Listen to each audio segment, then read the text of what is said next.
Hello, I'm Mark Kelly, your interim lead pastor, and this is your weekly word of encouragement.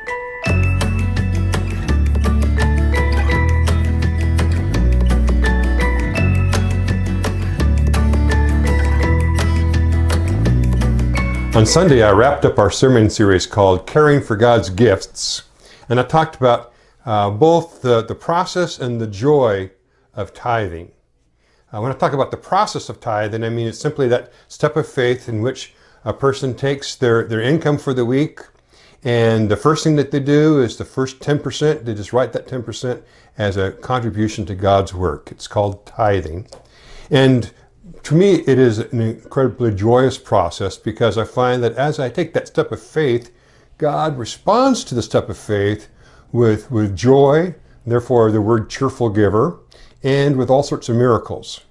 Many of us in our church are experiencing the weekly mini miracle of taking the little bit of income that we have and giving God the top 10% off the top, and we find that somehow we get through the week, we get through the month, and there's still a little bit left just to move in to the next pay period.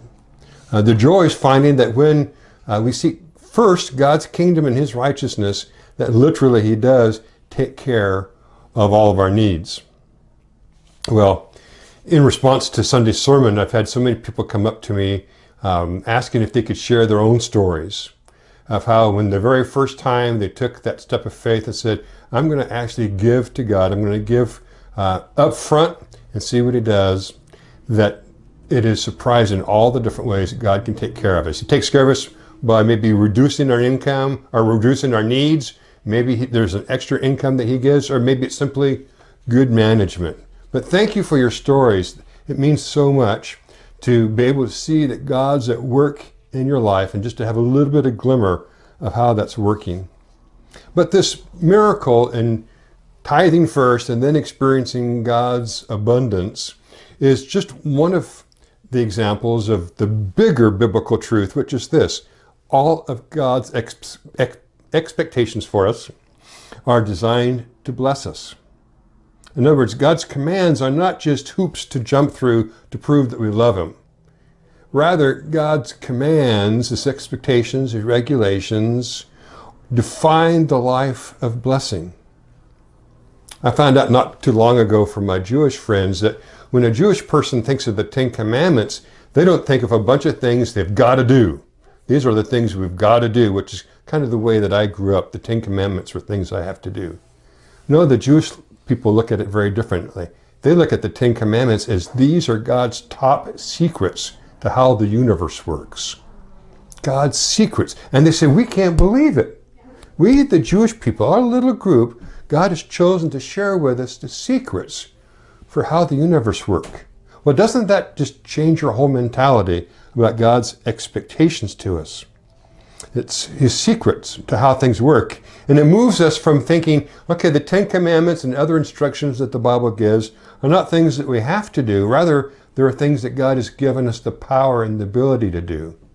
Someone once told me another way of looking at the Ten Commandments. There's lots of ways that are inspirational, but one of them is, rather than saying you've got to be truthful, to say God's given you the ability to be truthful. You have to be faithful. No, God's given us the ability to be faithful. And that brings me to one of my favorite verses of all time in Philippians.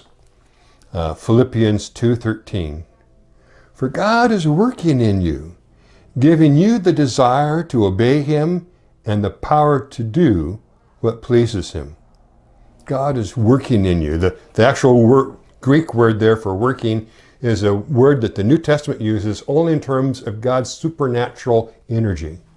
God has given you supernatural energy to fulfill every command that He's given to you. But more than that, He's given you supernatural energy to change your desires. And sometimes the big thing is not so much the ability, but the desire. God is at work in you, both, as I memorized it, both to will and to work for His good pleasure. Well, that wraps up the great time we've had together as we've looked at God's secret for us in terms of stewardship or caring for the gifts that God gives to us. Which means this Sunday we get to start our pre-Easter sermon series. We've called the title of it, All Things New. Each Sunday we will look at a different way and a different aspect of our life in which God brings newness and livingness to the deadness or the dullness of our everyday lives. Or as 2 Corinthians 5:17 says, anyone who belongs to Christ has become a new person. The old life is gone and the new life has begun. And we're going to look at ways which new life has begun as we expose ourselves to the power, the truth, and the love of Jesus Christ. Why don't you join us this Sunday? Pastor Carol will be starting off on this new preaching series, and our services begin at 8:30 and 10:30 a.m.